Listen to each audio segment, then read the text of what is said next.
grade 10s. This is a podcast for you to do to practice work, review work for your midterm, which is Thursday, November 7th. If you need this sheet, you can copy this. This midterm review sheet is in Google Classroom. Okay, so we're going to start from Unit 1, trigonometry. I'm going to start with Pythagorean's theorem. We have a squared plus b squared equals c squared. So let's take an example 1 here. Okay, in the triangle on the right, solve for the value of a to the nearest hundredth. All right, so the form of Pythagorean's theorem we're going to use, since we have c already as 13, we're going to call this b because that's already a. We're going to use minusing. So we have the c squared minus b squared equals a squared version. Okay, so let's plug in to that what we have from our triangle. We have 13 squared minus b squared, which is plugging in 11 squared, is equal to a squared. Okay, so when you plug that into your calculator and simplify the left, we're going to get 48 is equal to a squared. Now we only want 1a, so we have to undo the squared. By square, we're going to get, remember, when we introduce a square root, we have to consider the negative and the positive values for that square root. Okay, and then what we have to indicate, because we're talking about lengths, is that the negative square root value is extraneous, we say. It doesn't hold anything because we're talking about sides. So that's an extraneous value. So we're going to have the left side is going to be simplified. The square root of a squared is a. And we are going to simplify or change the root of 48 into a decimal to the nearest hundredth, which would be 6.93. And we don't have any units in this place, so we'll just leave it as 6.93 equals a. Okay. All right, and then we're going to be using example 2. We're going to be using SOHCAHTOA here because we're dealing with right angle triangles, ABC. So we're going to use ABC triangle for example 2, A, B, and C. Right? So as it says, use triangle ABC to answer the following questions. All right, so I'm going to use green for A. If BC is 13.5, let's plug that in, and AC is 15.6, okay, what is the measure of angle A to the nearest degree? Now we want to indicate that, like there, highlight that, because that's how we're rounding. We want to know angle A. So we're going to put an arc here. You could call it theta if you want, or you just call it angle A. But we need to name our triangle OA and H according to angle A. This is O, directly opposite, and this is H. Okay, A is not, small a is included. We don't need that to find the angle of A. So if we have O and H, that means we're using so. Okay, so we have sine first. We choose our trig function first. After the trig function comes the letter of our angle, which is A, and then equals the ratio. Sine is O over H. So we have O, which is 13.5, all over H, which is 15.6. Okay, A is the value that we need to isolate because it's our unknown. So we need to isolate it on this left side, which means we're separating sine. Sine must go over to the other side before the ratio. And we need to remember that this is not multiplication between sine and A. It is a function. Sine is a function of A. So when we put it onto the other side, it becomes inverse, something different. Okay, and then that is exactly right here. We need to show that work because that's showing how we're isolating A, and this is what we're plugging on the right side into our calculator. And remembering that we're changing that to rounding it to the nearest degree, which should get you this. Okay, and that's one way. Now I'm going to use for B, I'm going to erase this because I need this triangle again.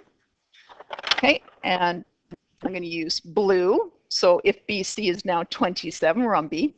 So if BC is 27 and angle C is 36 degrees, so I'm going to plug that in, put an arc. What is the measure of AC, which is still H in this case? And this is A. So we're dealing with A and H in this case, which would be cos. Okay, so we're going to set up the cos ratio. Cos, as we do know the degrees, it's 36 equals, cos equals A over H. So we have 27 over H. So one of our sides is what we need to find. AC, and let's underline this again, nearest 10th, making sure we do that. Now this is the kind where we are going to switch these two, and that's the quick algebra. We have 27 and cos 36 divided by cos 36. So in this case, because our unknown side is in the denominator, we make that quick switch between the left side and the denominator. And this is what we're showing, that we're isolating our unknown. And this is what we're plugging into our calculator. And we're going to round that to the nearest 10th, which will be 33.4. And we do know the units, millimeters. Okay, here we go. All right, so starting with our original equation, manipulating it to isolate the unknown, and saying what our unknown is equal to, rounded to the proper value, place value. Okay. Now for C, I'm going to change my color to red. And we're still dealing with this triangle. Maybe what I'll do is just rewrite it here. Redraw it, pardon me. Just let me do that again. Okay.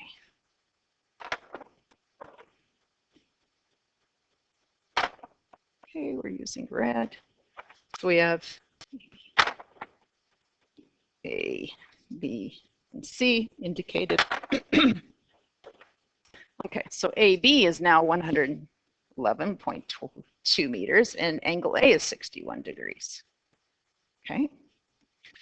And what is the measure of BC? So this is our unknown here. So we're going to label this. This is H, according to 61 degrees. This is A, and this is O.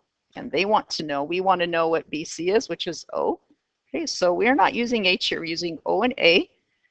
And we're going to get the angle here. What uses O and A is tan. So we're building the original ratio. The tan function we're using of 61 degrees is equal to the ratio O all over A. Oh, we don't know. 111.2, pardon me. 111.2. All right. And so this question B up at the above this had the unknown in the denominator. So we made the switch between the left side and the denominator. But now when I isolate O here in the numerator, we're going to multiply by both sides by the denominator. We're going to show that. Okay. So these cross each other out. So we're left with O on the right. And this is what we're plugging into our calculator.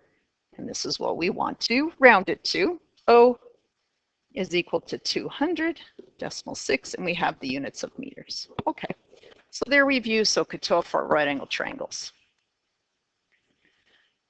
What happens if we have two triangles together? Okay, let's use the diagram on the left to answer this following one, says example 3. All right, so you guys remember angle ACB. We need to follow this angle from A to C to B to see what angle is 42 degrees. A to C to B, A to C to B would be that angle, and that would be 42 degrees, okay? We have to trace it in this case because angle C in the middle could be this angle, could be this 42 degrees, or it could be the whole angle of C like that, right? So we have 3 scenarios for C. That's why we need to trace. Okay. All right, so ACB is 42 degrees, okay? AB is 3.7. We have centimeters. CD is 4.4. Okay, so we're dealing with 2 right angle triangles. Take note. We have a right angle here. We have a right angle here. Okay, now this triangle sitting here with the 42 degrees has 2 pieces of information. It's 42 degrees, and we have a side value of 3.7. Our final destination is the measure of angle D. This is where we're heading to. We've got to deal with the red triangle, first of all, and I'll make this other triangle. Let's use green over here. So we're going to deal with the red triangle first. Okay, so here's red.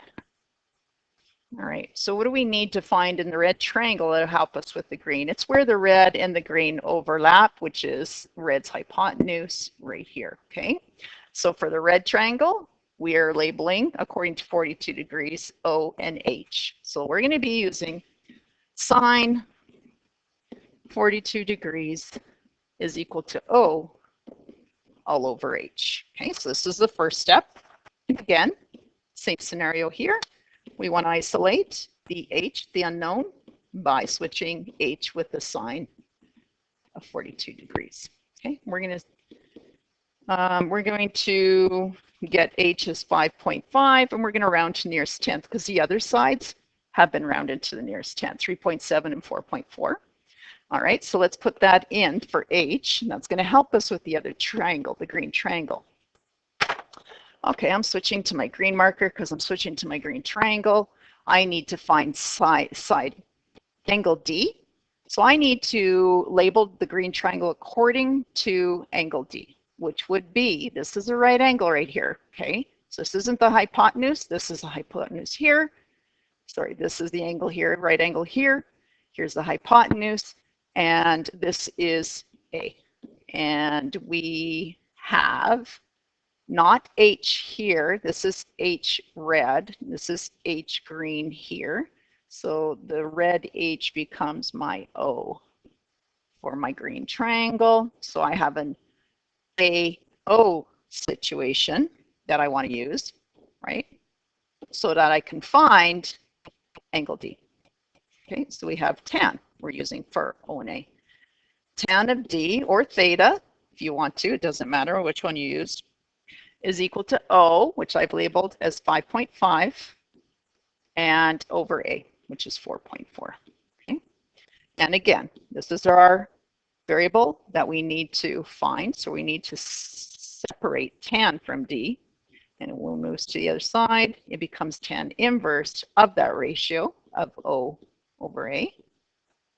And our final answer for D to the nearest degree is 51 degrees when you plug in those values. Okay.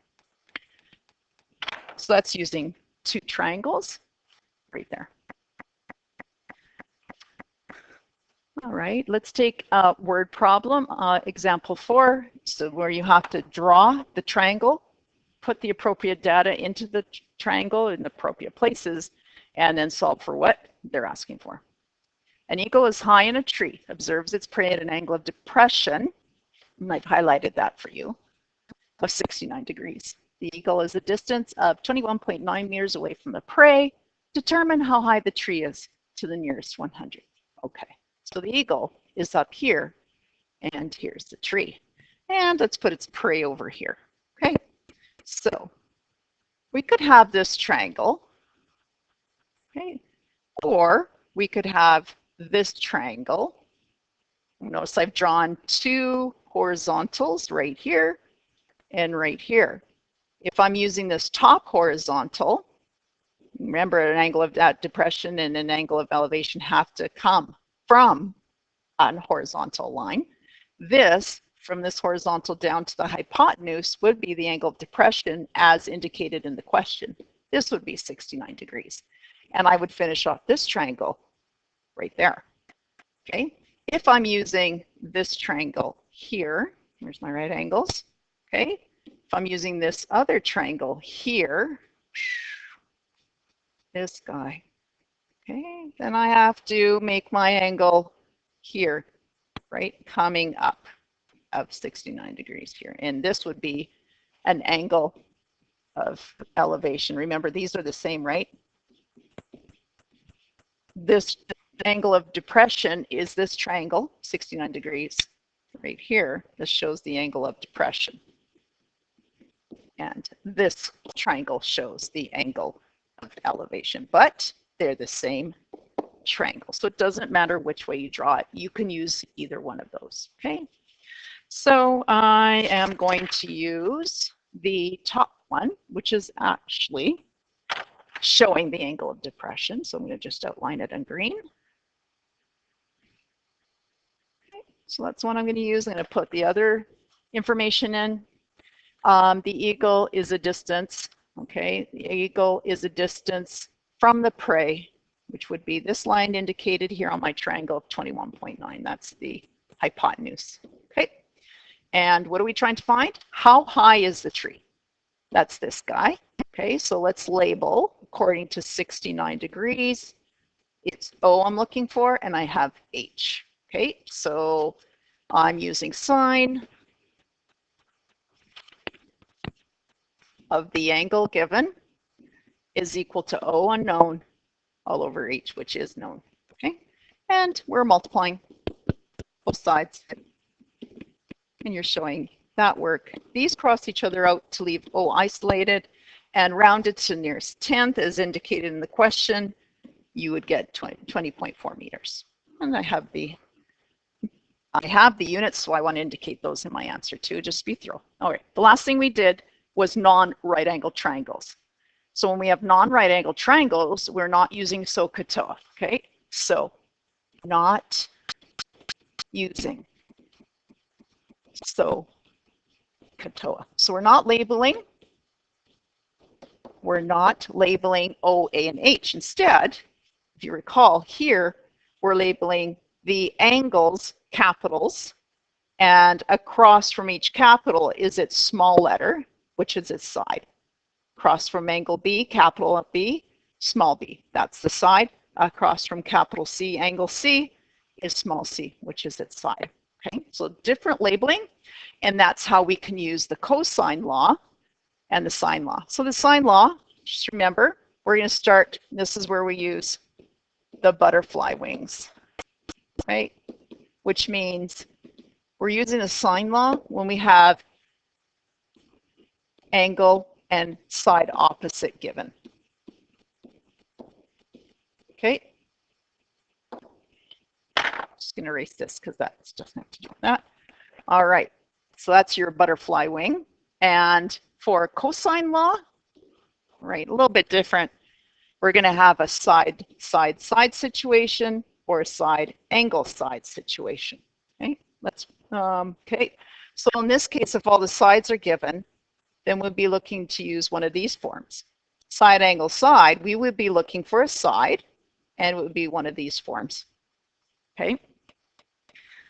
So when you get to one of these questions where it's non-right angle triangle, what you want to do is label your triangles A, B, and C just to help you to use your formulas easier for you. Okay. So it's just like this. This triangle here doesn't have A, B, or C, so we can label it A, B, C, capitals and small. On this question, example 4, we're going to solve all the missing angles. All 3 sides are given, and we're rounding to nearest degree. Okay. So what situation do we have? Let's go back up to this screen here. Do we have butterfly wings? Can we make butterfly wings? Well, that would mean I'd have an angle and a side opposite. No, we definitely don't. None of the angles are here, so we're not using sine law. We have a side situation right there. So that means I'm looking for angles, okay? So I'm going to choose from one of these options here. So I have to go back and label. Let's just start with theta being A. Let's go B here and C here, and it doesn't matter. But they have to be capitals on our vertices or on our corners that label the angle, and opposite sides get the small version. Opposite sides get the small version. Opposite sides get the small version. All right, so side. I'm trying to find angle A, so that would be this version because I'm going to eventually isolate A from cos so that I can solve. Let's go do that then. Let's plug in. So we're using cos of A is equal to small b squared plus small c squared minus small a squared all over 2b and c. Okay, and we're going to do this piece by piece. Before that, we're going to plug into the small b, the small c, the small a, b, and c into this formula. So small b is 9.4. We're going to square that, plus small c, which is, oh, I reversed those. That was small b. This was small c, sorry. This is small b. Doesn't matter. The order doesn't matter, honestly, because this is just adding between b squared and c squared right here. So order doesn't matter here, but this does matter. This is going to be 7 squared, and we definitely have to have small a squared last. And we're going to put that all over 2, and I'm going to put brackets around here because that's how I'm going to put it into my calculator. It's just easier, I guess, for me. All right.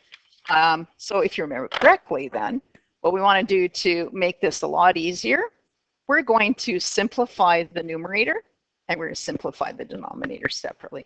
So you just plug this numerator stuff into your calculator. You actually get a negative 31.64, and that's okay.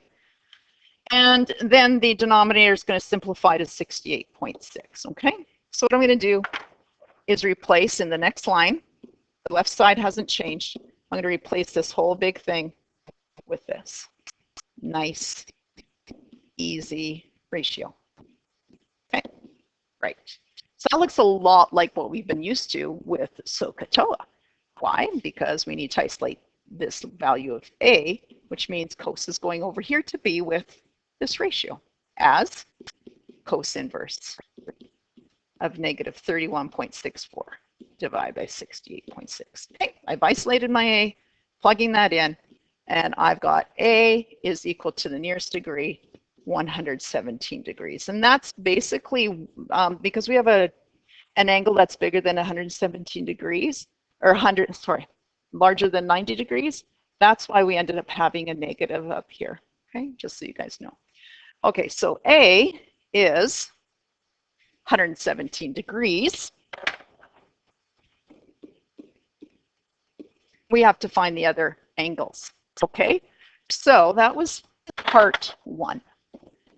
Okay, so now what do we have? Well, we have a butterfly situation now, which means I can use that butterfly situation of, let's see, 13 all over sine 117 degrees to build another butterfly wing ratio. Let's go to B right here to find angle B.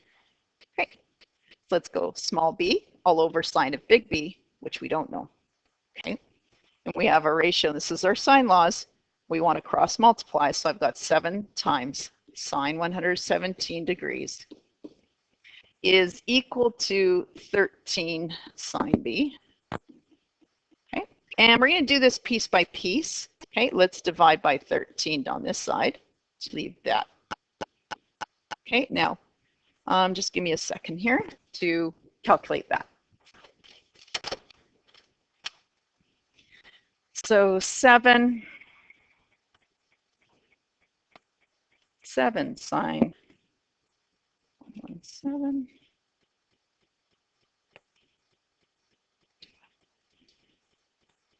Okay, so we get sine B is equal to a ratio, a decimal of 0.4797 ... I'm going to leave that in my calculator.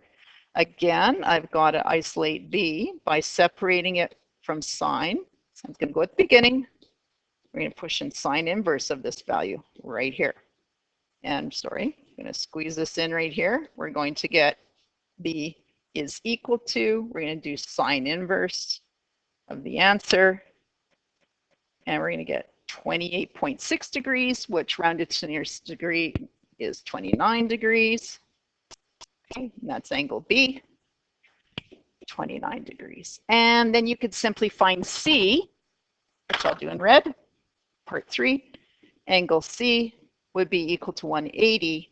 Subtract the 117 we got, subtract the 29 degrees we had, and that would simplify to 180. Subtract 117, subtract 29. Oops, let's try that again. Just punched in too many numbers for me to get 34 degrees. Okay. That would be C's value. Okay. That's the sine and the cosine law used in one situation for you. Hope you guys can remember some of that. All right, factors and products, next part. Okay, let's go right into numeric response. All right, so just expanding polynomials is what I'm going to talk about first. When we expand, remember this is multiplication, and we use the distributive property, which is also called the FOIL. We can use the area model. And don't forget, after we've distributed and gotten rid of all brackets, okay, get rid of brackets, then we have to remember the last point here to collect our like terms to simplify smart. All right, so we have the expression in example 1 of all of this is simplified. We'll get this version right here, okay? It's going to be super important. We need to visit that later. And then we're going to take our ABC and add it, okay? So first we're going to do this. We're going to simplify. Then we're going to compare our answer to this part. We have to look at signs, okay? And once we've done that, then we can take A, B, and C, add them together and put them in our answer. All right, so step 1, I'm going to distribute. Okay, we have a monomial times this poly. So I have 8x minus 6x squared. Notice I've dropped brackets. I'm going to distribute a plus 5 plus 10x squared minus 5x, and distributing a negative 3 in this last portion, minus 12x minus 6. Okay, no brackets. Still simplifying. We still want to get it to this version of number 2. All right, so we've got an equal sign there, minus 6x squared plus the 10x squared. Remember, we start with the highest degree. That leaves us with 4x squareds. Remembering we're just taking these and adding them. And then we have, so those are done. Our x squareds, we want to take x's. We have 8x's minus 5x's is 3x's. 3x's minus 12x's is negative 9x's. Okay. And then we're left with just minus 6. 4x squared minus 9x. Okay.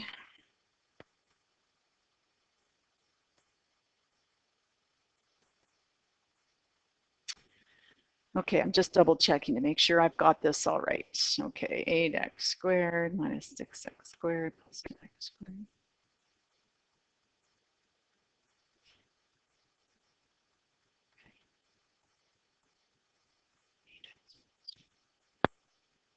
Okay, good. So that's part 1. Part 2, I'm going to bring this version down, right? And I want to compare my signs. Ex minus c. Okay. So what I'm looking for is if the signs here are the same. Yes, they are. The signs here are the same. Okay, and the signs here are the same. So I'm going to ignore them. What I need to do is just indicate that A is just 4 and B is just 9, because the minuses here just kind of cancel each other out, and C is 6. So A is 4, B is 9, and C is 6. Okay. And then part 3 is just to add them. 6 plus 4 plus 9. So we have 10, we have 19. Okay. So this is super important right here, because the next one I'm going to show you will be a bit different. Okay. So this part is really want to focus on those signs. Let's take this guy, and it's the same steps. Simplify. Check the signs out for number 2. Then again, we're going to add in this case. Make sure you read this because it's not always adding in part 3. All right, so we have 6. We're distributing this 3 now. Just going to show it down here. 6x squareds minus 12x's plus 3. And we have a negative 1. Remember, even though there's no 1 there, written, it is there. And negative 1 times negative 15 is plus 15. Negative x distributed, negative 3x squareds, minus 6x. Okay, let's collect our like terms. We're still working on number 1. We have 6x squared minus a 3x squared right there, giving us a total of 3x squareds. All right, we have 12 minus 12x's minus another 1. Minus another 1 is minus 13. Minus 13x's minus another 6 is minus 19x's. Okay. And then we have collecting our constants. We have a plus 18. Okay. So part 2 then, we are going to bring this down. This is our general simplification. Okay. So now you can see that these two are the same right here for those. Those are both positive, but these are different. Okay, that indicates to us that when we identify the value of b, we take the sign with this coefficient, with the x. And we're still going to take, these two don't match up either, but we're still going to indicate that we're taking the sign here. And for a, we're still going to indicate that we take the sign. So we have a plus 3, b is minus 19, and c is plus 18. So now we're taking consideration of signs because they didn't match up at this step. So we have plus 3 plus a negative 19 plus 18. This is 21. 21 plus a negative 19, or 21 minus 19. It's the same thing. We get 2. So that's the answer there, 2. So watch again the signs. Okay.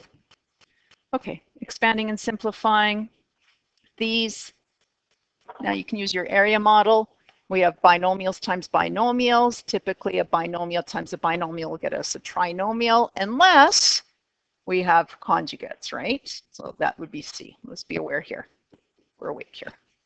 All right, so we have these two to multiply and those two. So we have 6x squared plus 16x. And then we're going to distribute the negative 7 to those two values to bring negative 21x minus 56. And when we do it this way, distributing two binomials, the two terms in the middle get combined. So we have 6x squared. This simplifies to minus 5x minus 56. Okay, that's your final answer there. And you could use the area model as well. In this case, we don't have a binomial times a binomial. We have a binomial times a trinomial, but we're still distributing that first value, that first term. Okay, so we're distributing 3a to the right, and we have 3, oops, pardon me, cubed. Let's make sure we get those exponents right. Minus 18, that's an a squared, minus 18a. Okay, and now we're going to distribute the plus 4 to all three terms again in that second factor. So we have plus 8a squared minus 24a's minus 36. And we're going to collect our like terms starting with the highest degree. We only have one a cubed value. We have minus 18a squareds plus 8a squareds, which is minus 10a squares. And how many a's? We have minus 18 a's and a minus 24. So we're adding them because they're like terms, or they're like signs. So that gives us 18. And that is, hang on a second.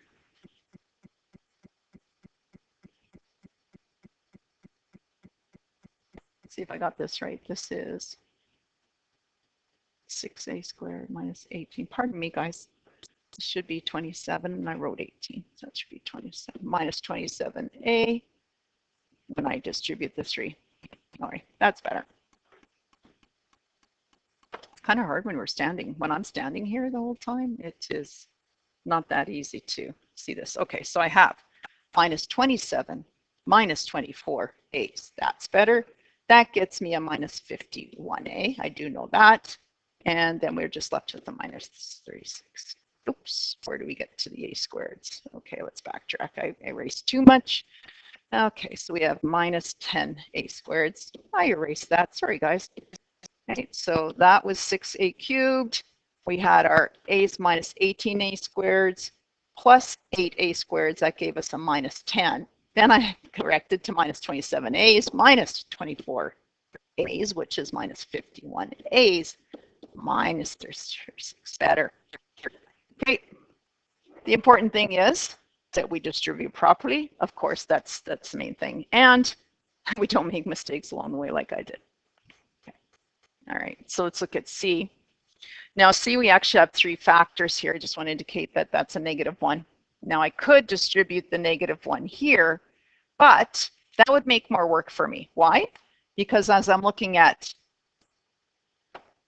these two here, as I indicated, these are conjugates, right?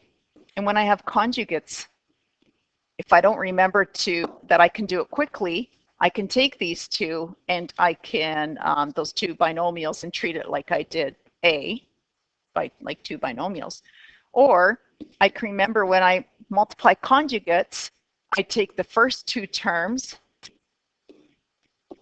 5y and 5y, and I multiply those together, which is 25y squared. And then I take, so I got those two, and then I take a -3 times a +3, which is -9, right? So you should remember that for your midterm and your final. And notice that I put this in brackets because I still need to distribute this -1 into what these two binomials were simplified to, right? So now I get a -25y squared plus 9 as my final answer. Okay? No more brackets now.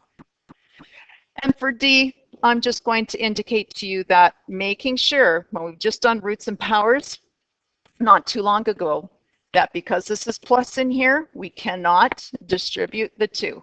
No, no, no. Okay? Only if it was multiplication or division inside. That's when we use the exponential laws. All right? Keep that in mind. In this case, I just want to review that this is equal to 9x plus 4 times itself. And you're going to distribute or FOIL or use your area model to find the final answer there of, and I'll let you guys do that, 81x squared plus 72x's plus 16, if you want to try that out. Okay. And E is a longer version of what we did from B here. B was a binomial times a trinomial. How does that come up here? Well, again, we have to write this out. This is not true. We don't distribute the 3. Okay. This is equal to B minus 1 times itself one more time. There's 3 of them as indicated by the power. Okay. And so we can only multiply 2 of these at a time, right? We'll do that, and then we'll multiply by this one last. Now, when we multiply 2 binomials, we will get a trinomial. I'll let you guys do the long version. And I know the answer once I get these 2 multiplied together. I get b squared minus 2b's plus 1. Watch that guy, okay? So you can do the work to get that. And then we have a b minus 1 situation. Again, we're looking at a situation like we have in B, okay? So making sure that we distribute this b squared to those 2, the -2b to those 2, and the plus 1 to those 2. All right. And the final answer would be b cubed. I'll let you guys work on that. 3b squared plus 3b's minus 1. Okay, the end of that page. All right, factoring. So we have these steps here for you. We're going to look for the GCF in each one before we go, except for where it's example A, where it's just 4 and it's just grouping. Okay, when we're grouping, we're not looking for a GCF at the beginning. We're looking for a GCF after we group. Just keep that in mind, okay? But for the rest of them, we'll look for a GCF. Then we'll check the number of terms and decide if there's 4 terms, we're going to use grouping, of course, just talked about that. If it's 3 terms, we're looking for a simple trinomial or a complex trinomial, and that'll indicate to us what we're going to use. And then 2 terms would be a difference of squares, which comes from conjugates, okay? And always check to see if there's further factoring you can do at the end. So maybe if you didn't do your GCF at the beginning, this is where you need to check when you're done, okay? So here we have 4 terms. So therefore, we're using grouping, which means we're introducing brackets, okay? So identifying the method correctly is super important. All right, so let's change this to a plus a negative. Okay, I didn't show you in that class, but it's basically what I did show you anyways. I told you that the negative has to go into the brackets and the positive has to be, right? There always has to be a plus sign in between. This is a negative now. Okay, so that's super important. We're going to find the GCF now out of both groups. Okay, so now we're getting the GCF from 3x squared and minus 7. Now that's only x. That we're left over with 3x. Once we take an x out of the first term, minus 7 because we took an x out of that term. That's a 7, just so you guys know. And we have a plus, right? But because this leading coefficient is negative, we've got to take a negative out. Okay, our GCF is going to be negative. The GCF between 18 in 42 is, just want to make sure I get this, the GCF right. It is 6. Okay, so a negative 6 is coming out, and we have a plus because we took a negative out. That changes the signs in here to a plus 3x and a minus 7. Okay, that's a 7. Great. And for sure, we want these two in brackets to be exactly identical because they become one of the factors, and these GCFs become the other factor. Now, if when in doubt, you can work this out. When you FOIL that or you multiply that, expand that, you want to get the original question back, you can do that. All right, so that was grouping. We have 3 terms here, but now it's not grouping, so I need to check for GCF. And we do have one. It's 2. So let's take it out. So we want to put 2. We want to write it just like this. 2a squared minus 1a, pardon me, plus 1a minus 36. Okay. Okay, so now we took the GCF out. So let's just ignore him from right now and just concentrate on, check the number of terms right here. We have 3 terms, okay? We have 3 terms, and we're looking at a complex trinomial because we have a 2 with the a squared. We have to use decomp. And how do we use decomp? Well, we've got to identify the sum and the product properly. So we have the sum is always the middle coefficient, plus 1. The product, be careful, it's decomp. We want to use all these coefficients. 2 times negative 36, which is negative 72. Okay. Now, the product is negative, right? So we have opposite signs for our integers. And we want the sum of the integers to be 1, positive 1. But we want the product to be negative 72. Okay, and as you work through it, you'll get that it's 9 and negative 8. Now, because this is decomp, these 2 numbers will replace the middle.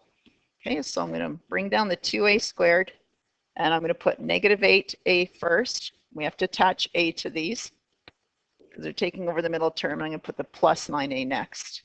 So therefore, when I go to group them, I have the plus side already indicated in here. Okay, the GCF here is 2a, leaving us a minus 4. And there is no negative here, so my GCF is positive 9. Leaving me, I hope, with this. Yep, a minus 4. Good. Those are the same. I'm going to go back out here to this equal sign. Okay. I'm going to bring that 2 down right here.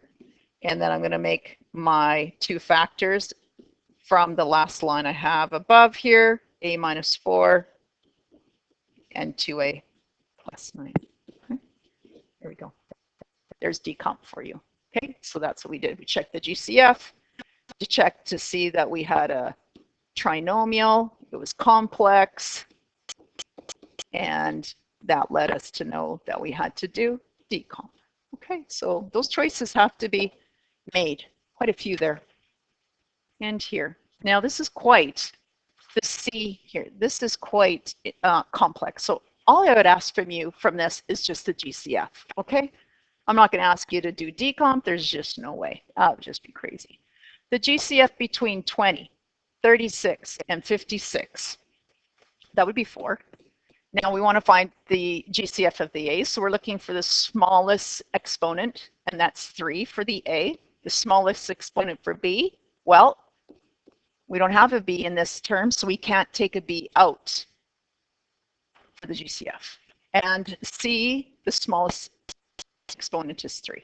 Okay, so we have to divide 4a cubed c cubed from each of these terms. 4a cubed c cubed.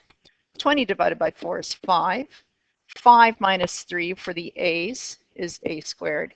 B to the 4th still, there was no b's. 5 minus 3 with the c exponents is c squared. Okay. Continuing on that same path, 4a cubed c cubed and 4a cubed c cubed. So we have 36 divided by 4, which is 9. We have 5 a's because we have 8 minus 3 for their exponents. And c, we have 3 c's because we have 6 minus 3. Lastly, 56 a cubed b cubed c cubed divided by our GCF becomes 56 divided by 4 is 14. And the a's cancel each other out because they're both 3a cubed, b cubed, and c cubed also cancels itself out. And that's all we can do to factor c. Okay, there's nothing else we can do. That is just way too complex to do. All right, let's bring D down here. Now, we should get a GCF out of this one, okay? So let's get a GCF out of 9 and 81, which is 9, leaving us with x squared minus 9, okay? All right, so we got a GCF out. That was the first thing. And oh, by the way, this was just GCF alone. Now here, I have a difference of squares left over.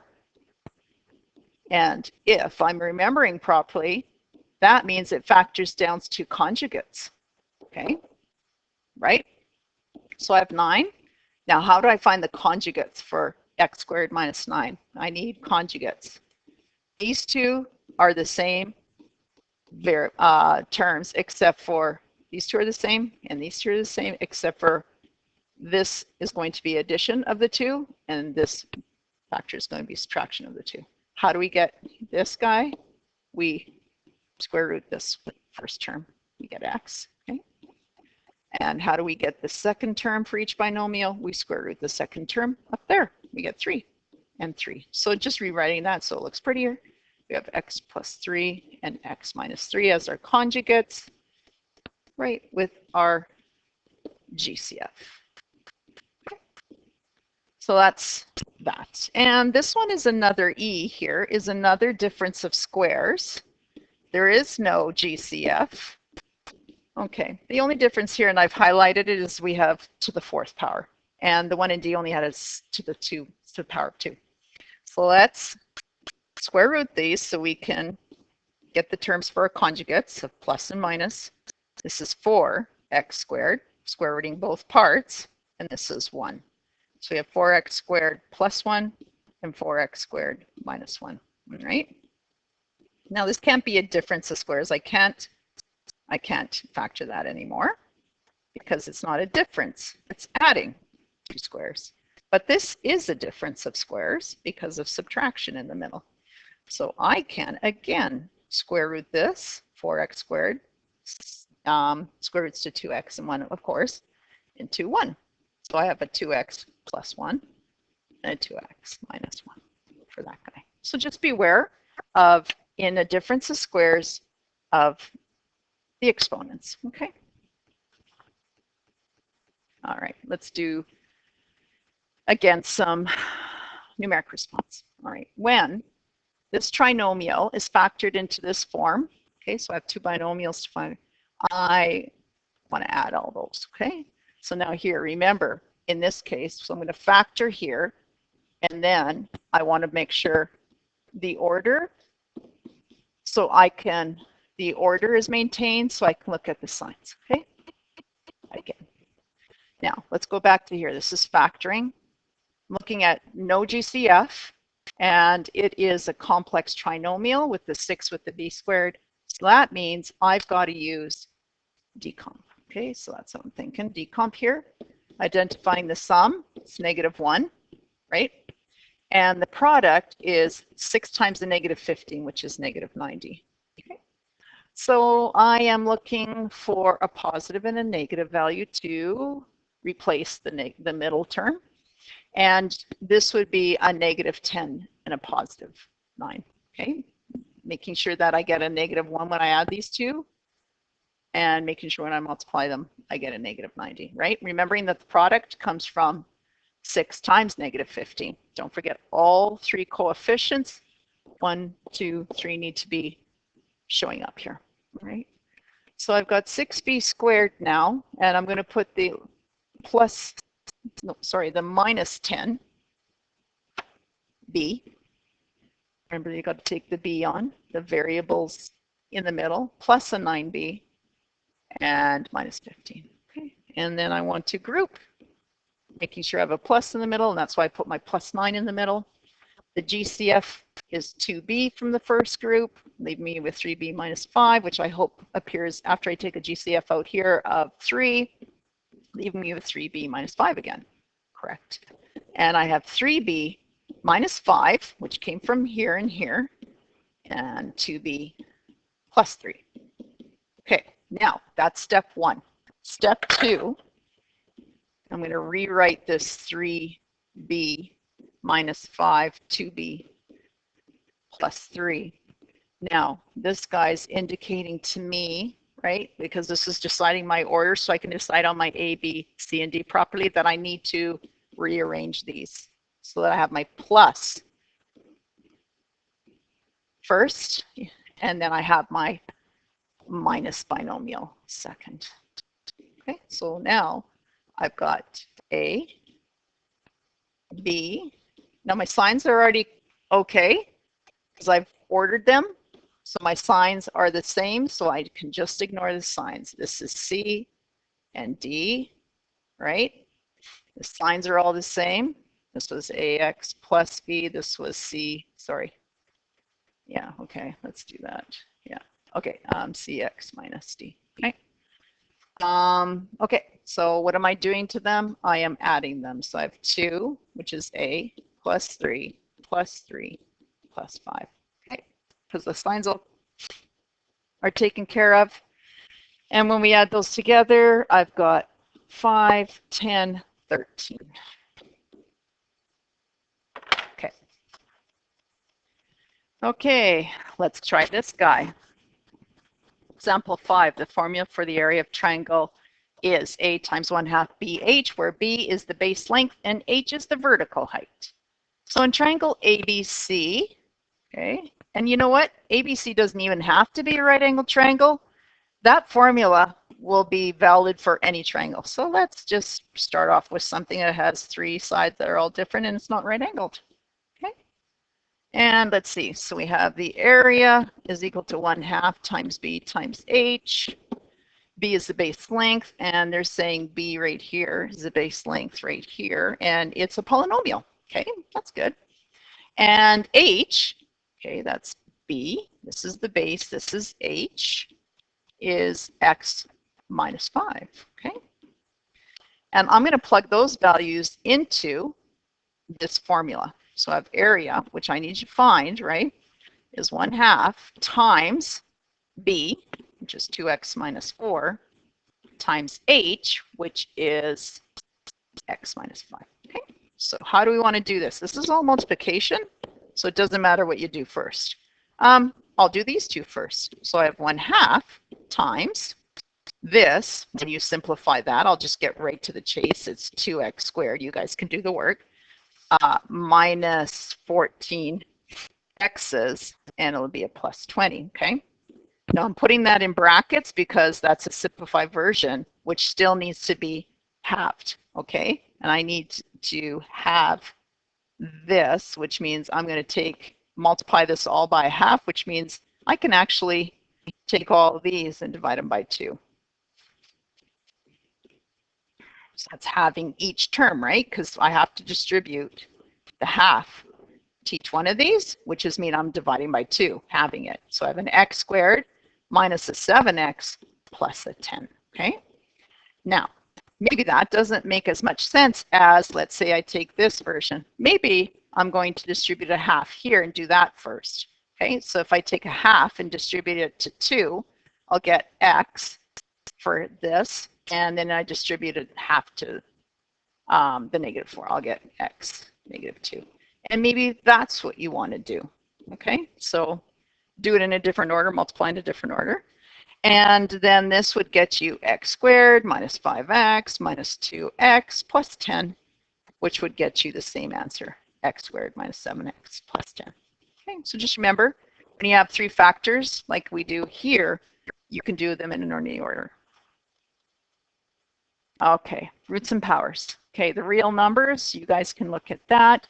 Just remembering that Q is our rationals, can be written as a fraction, okay? So anything that's a fraction is automatically a rational, as long as the numbers in the fractions are integers. And if you're looking at a decimal, well, it has to repeat itself or terminate to be rational. Anything that cannot be written as a fraction, okay, then it would be a decimal that would be not repeating and not terminating. Okay, that would be irrational. Okay. And so you guys need to look into your notes and practice that sort of stuff. I'm not going to practice it too much at all here, really. I want to focus on radicals, the roots that we talked about. Simplification, which would be changing an entire radical to its simplest mixed form. Okay. Change from mixed to entire, and change from a radical to a power as well. Okay. So this is simplify, right? So that means the radical, which is this guy, needs to be split. Okay, what happens to 2? It's still being carried down. Don't forget about it. 63 we want to split into the largest 2 factors. One that is the largest perfect square, which is 9. And what's left over is 7. Okay, you guys are getting really good at this. So just recall, why did we do the largest perfect square? Because that simplifies to a whole number, which will combine with the other whole number out there. And this root 7 stays. Okay, so we have 6 root 7.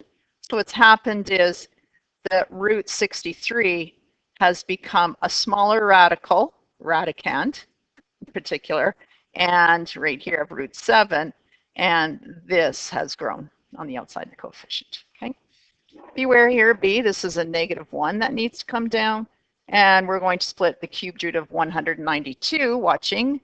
Now you make sure that you've got your index numbers. The largest perfect cube of 192 is 64, and left over is 3. Okay, we want that -1 to come over here. We want this to be changed to its proper perfect cube of 4, not 8. Watch that on your test.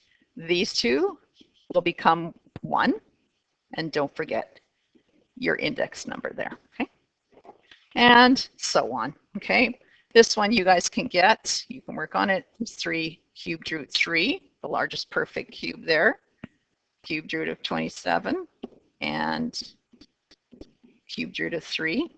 Probably seen that one quite a bit. This one is perfect square of 81, the largest, root 3, and we have 9 root 3. Okay, just really quickly convert these to entire radicals. Okay, so this one said simplify. This one says convert to entire. And this is where we tend to forget what we're doing. Okay, right now it's mixed, right? We have a coefficient at a radicand. We want the 8, which is the coefficient, to come appropriately under the radical sign. Okay, how many times does it go under? That's the question. Okay, so root 6 stays. Well, the index number is 2 here, so that's how many 8s go back underneath. Okay, then you just need to multiply that in your calculator or in your head, and you get the square root of 384. And now we've got from a mixed radical to an entire radical. Okay, this guy here, 5 cubed is going to go back underneath with the 10. So the 5 is no longer out there. The 10 stays, and 5 cubed is going to go. 3 5s are going to go under there. And we simplify the radicand to 1,250. Okay, so you guys need to practice this to make sure you've got this solidly. 7 squared goes back underneath with the 5. So we have 7 squared, 49 times 5, which is the root of 245. Okay, so please remember that 4, because that's pretty easy stuff right there. Okay, numeric response when the cubed root of 200 is simplified. Okay, so we need to split this cubed root of 200, okay, into the largest perfect cube. Okay, and I want to get it into this form, so I'm going to simplify first. I'm going to check out this, and then I'm going to do this. Okay, the largest perfect cube of 200 is 8, and we have 25 left over. This is the perfect cube, simplifies to 2 cubic root of 25. Okay, so I have a cube root of b. A is 2, b is 25. What am I doing? Watch this. I'm taking b and I'm subtracting a. Okay, so we have 23. Okay, make sure you check all that stuff. Okay. Then we talked about special triangles. Oops, this isn't moving. Give me a second here.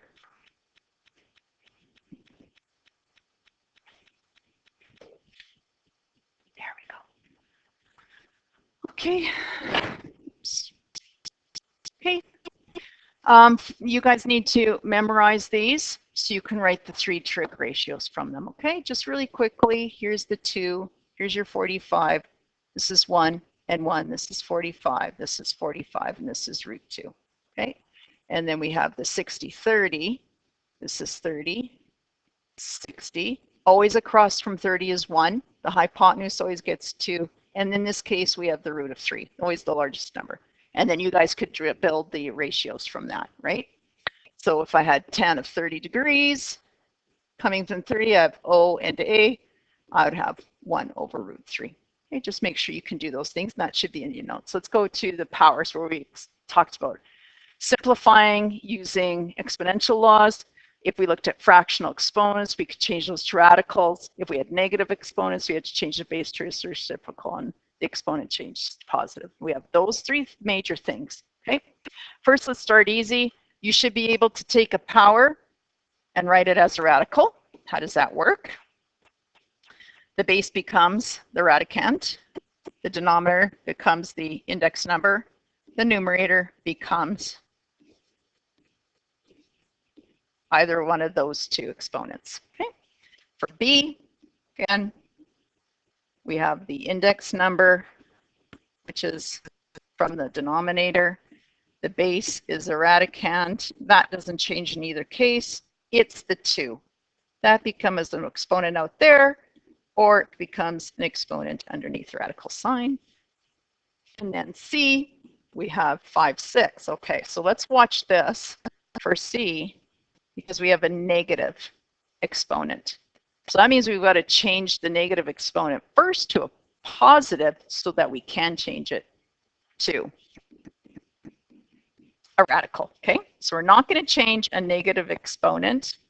We're not going to change a negative exponent into a radical. Okay, so let's change this into a positive 3/4 by flipping the base.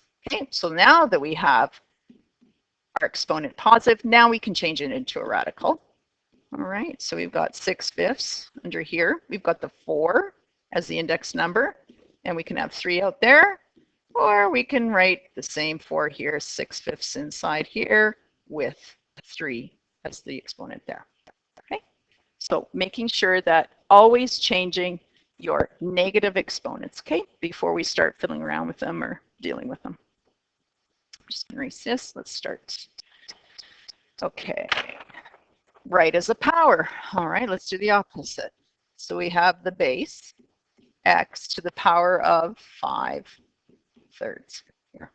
Okay, and this, the radicand becomes the base, and we have a fraction built from 5 and 4. 4 goes here, 5 goes there, etc. This is a complex base.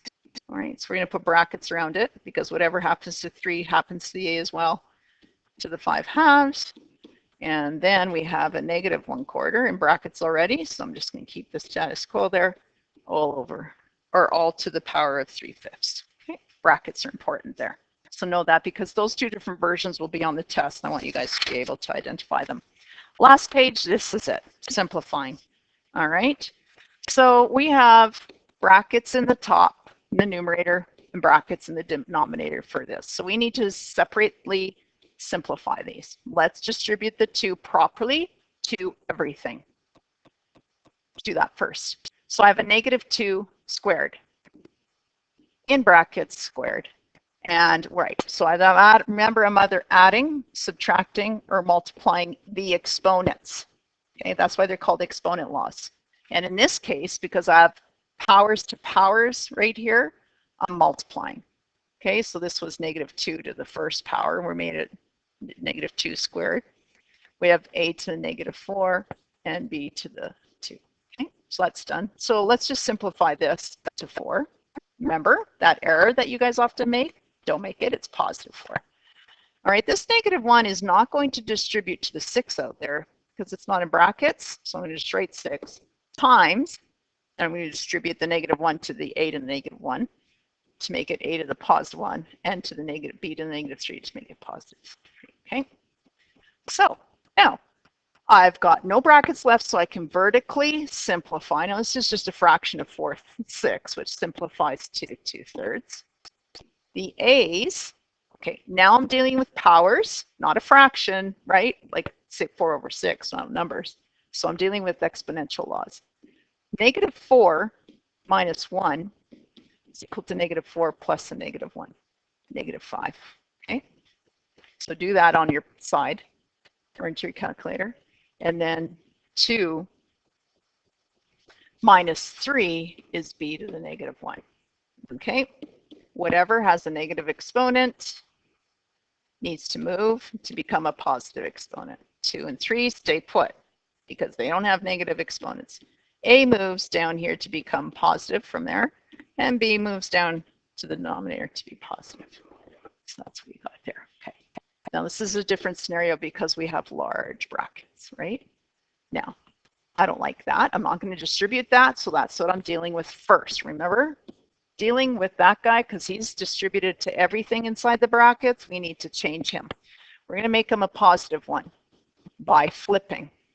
So whatever is here in the denominator, as is, moves to the numerator. And this numerator, as is, moves.